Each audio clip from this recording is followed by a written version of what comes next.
Hello and welcome guys. In this tutorial we will be seeing examples of measure of statistical dispersion. So basically what we will do here is we'll see how IQR works, how we use IQR to identify outliers. Okay, so these all things we will be seeing here, skewness, all this example we'll see here. So basically what is interquartile range? So basically interquartile range is a set of uh, divided quarters, or you can say parts in our data. Okay, and those parts are q1, q2, q3. So what is all this q1, q2, q3? So q1 is the middle number between smallest number and the median of your data set. Q2 is the median of your data.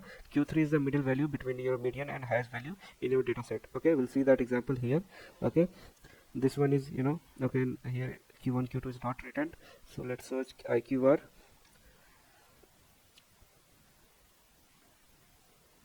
Okay, this example. Okay, so this one is q1, this one is q2, this one is q3. Okay, q1 is 25 percentile, q3 is 75 percentile. Median is obviously everybody knows 50 percentile. Minimum is saying that whatever the minimum value that you have in your column, it is minimum. Maximum is whatever the maximum value that you will have in your column, it will be this one. Okay, now if you look at this box plot, so basically just remember that whatever type of data is, if you want to identify outlier, mostly whenever you want to see it, either we use scatter plot, or you can use box plot to basically see where the outlier are lying. Okay, now you can see that this one, so basically IQR is also used to understand where most of our data is lying. Okay, now you can see that in this box plot you can see that most of our data is lying on the upper side of your median value. Okay, now you can see that, okay, in between minus 2.5 up till 1.0, most of 90% of your data is lying. Okay, so this is how you will be interpreting the box plot. Now let's do the example part. Okay, so first of all we'll see IQR. Okay, so let's calculate the median. Okay, before that we have to import our data frame. So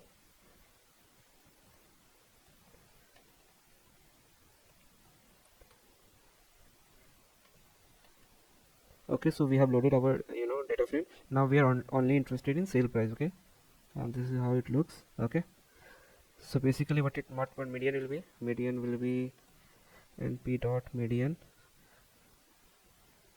df of sale price. Okay, this will be our median value. Okay, now what will be our q1, that is 25 percentile? It will be our df of sale price dot quantile 0.25. okay, same way let's print the q3 also. q3 will be 75 percentile. Okay, let's print all of them.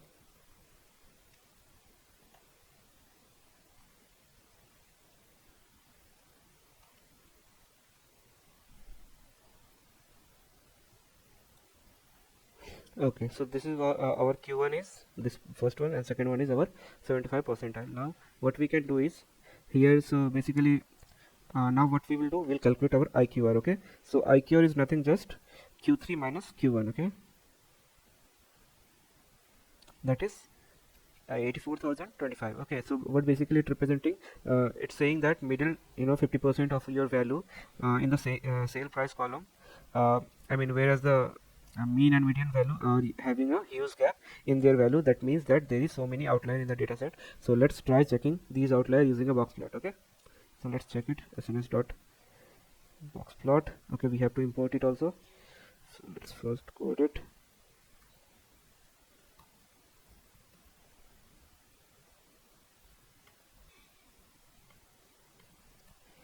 Import.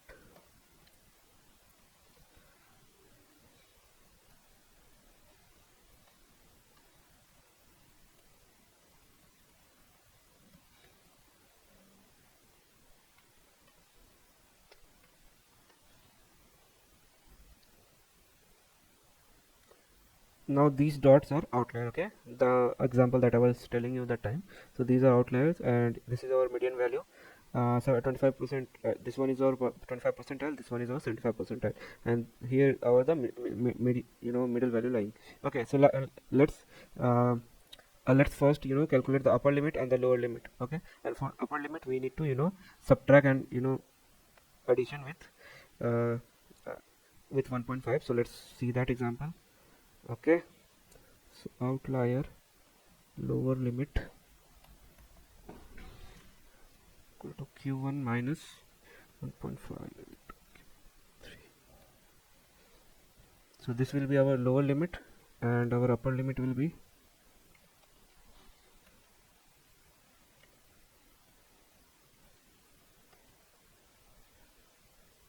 okay.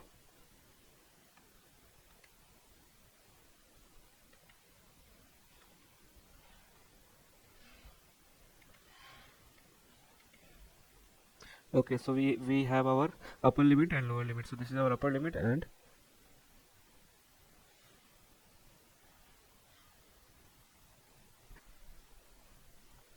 no, this is our lower limit, this is our upper limit. Okay, so now we'll calculate how many outlier in our data set is. Okay, and this will help us, identify and remove them, or you can impute them with, max value that you have.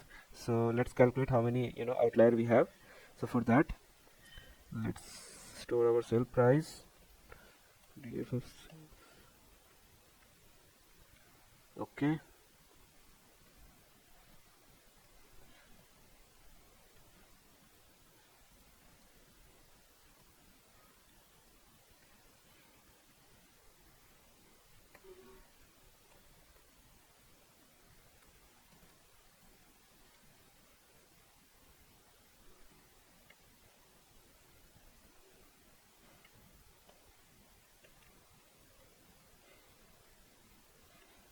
not count. Okay, same for upper limit.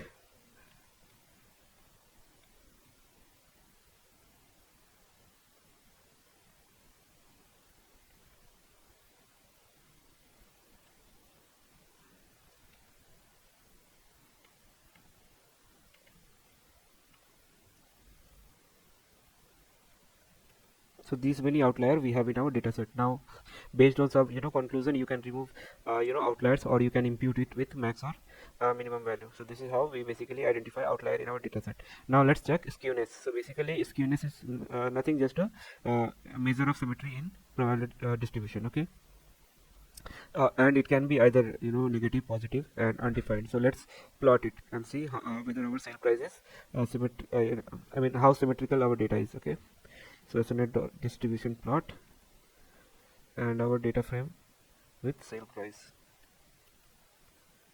Okay, so we can see our data set, it is, positively skewed. Next we have is variance and standard deviation. So how we calculate variance? So VAR equal to our sales price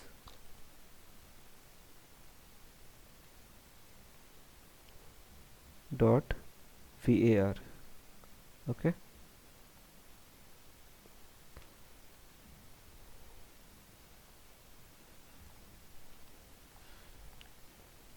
okay, I have to run everything again from top.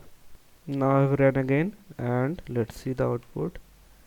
Okay, so we have the variance equal to this. Now let's check the standard deviation. So it will be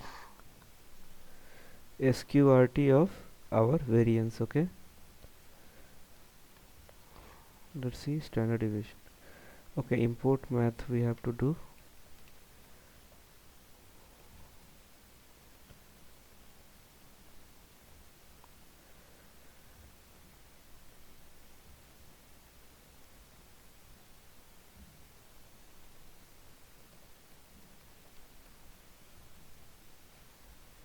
Okay, so we have standard deviation this much. Now, so basically what is variance and standard deviation? So variance is like a measure of how data point, vary from the mean, whereas standard deviation is the measure of distribution of statistical data. So the basic difference between both is the standard deviation is represented in the same unit as mean of data, while the variance is represented in a squared unit. So basically the if I tell you the formula, it's for variance it will be x minus x mean whole square. Okay, whole square by number of data point. Okay, n basically. Now what is the standard, what it will be, standard deviation will be? So it will be root of everything. Okay, root of everything will be your standard deviation. So this is what difference it is. Okay, so they tell you how your data points are distributed from the means. Okay, lastly we have is correlation. Okay, so basically correlation measures the relationship between two variables. Okay, so let's check correlation in between our data frame. Okay, so we just have to type .corr. Now how to interpret these values? So basically so values over 0 indicate a positive correlation, while value under 0 indicate a negative correlation. So a value, if it is -1, that it is negatively correlated, means that one variable goes up, the other will go down.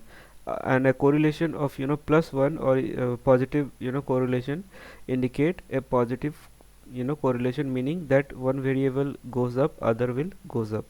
Okay, so like let's see an example of this lot area. So lot area versus this m subclass.